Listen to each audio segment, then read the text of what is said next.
وهو كمين محكم جدا.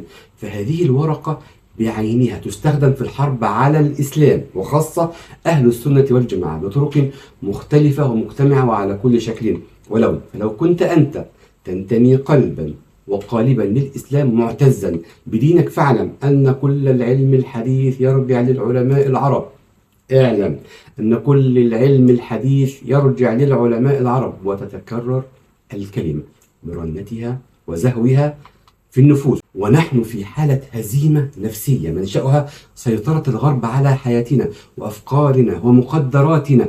فأنت مستعد لقبول العلوم الحديثة بصحيحها ومسوسها، لأن في الأصل منشأها المسلمين الأوائل. أما لو كنت أنت ممن لا يأبه ولا ينتمي للإسلام كجذور، والعلم عندك مجرد علم بحت، فأهلا وسهلا بك في حقل العلم والنظريات وإعمال العقل والمنطق.